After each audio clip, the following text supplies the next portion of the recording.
How about Amazon? Look at it go down this morning, off about $12. That's a fraction of 1%. Jeff Bezos stepping down. Andy Jassar will replace him as CEO. On that, let's bring in the author of the new book, Working Backwards. Colin Breyer wrote that book. He's a former vice president of Amazon. By the way, he was chief of staff to Jeff Bezos himself. All right, Colin, welcome to the show. What is Jeff Bezos going to do now? Well, we'll have to see. He said he was going to focus on some of his other endeavors, the Blue Origin Space, the Day One Fund, and climate change initiatives. But he's also still going to be involved at Amazon on new initiatives and what we like to call one-way doors, decisions that you make that are hard to reverse. So he's still going to be involved in Amazon moving forward, just in a different role. Okay, you were with him for many, many years. You were very, very close to him. His right-hand man, his shadow, is what people are saying about you. When he came into enormous wealth, I think rather suddenly, did that change him?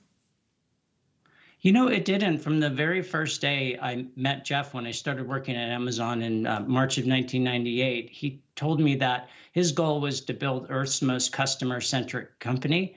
And from that day I met him, he's really stuck to that mission and vision, no matter what the gyrations of the stock price were over the ensuing, 20 plus years. So, obviously some of the things he can do now and capabilities are quite different of both Jeff himself and Amazon as it's grown to scale. But at its heart, building a customer obsessed, the Earth's most customer focused company, that has not changed since the day I met him. Was he a good boss?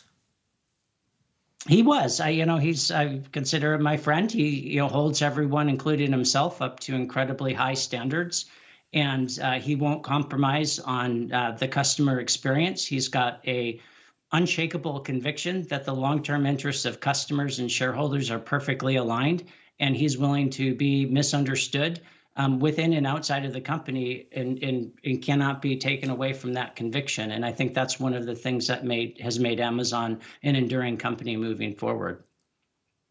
Does he hide from the public? I ask the question because I've not seen much of him. He rarely appears. Is he to some degree in hiding? He's not in hiding. When I was working with him, so I spent, about 10 hours a day working with Jeff in the 2000s.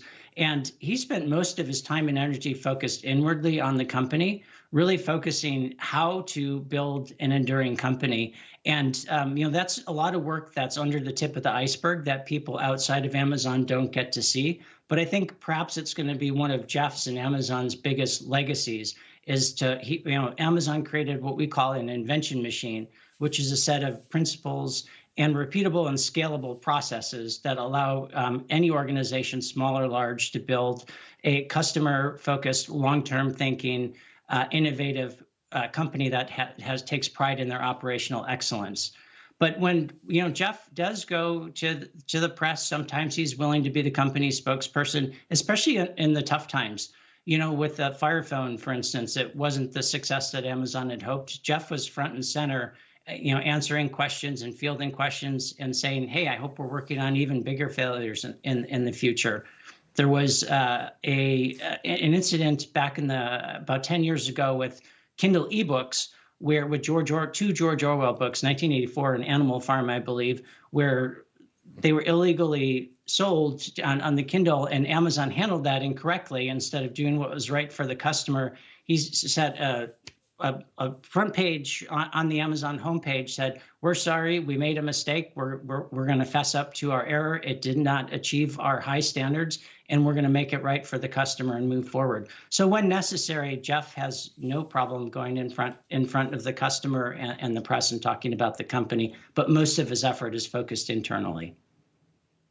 Last one, 20 seconds, please. Does he revel in his enormous wealth? No, he revels in invention and focusing on things that are going to delight the customer. And that's where I've seen the joy and the laugh come through with Jeff. And I expect that to continue, but just in a slightly different format moving forward. Colin Breyer, Great to have you on the show at this particular moment in time. Let's have a look at your book as well, Working Backwards. We appreciate you being here. Colin, come back again soon. Thanks very much indeed, sir. Oh, thanks for having me, Stuart. Sure thing.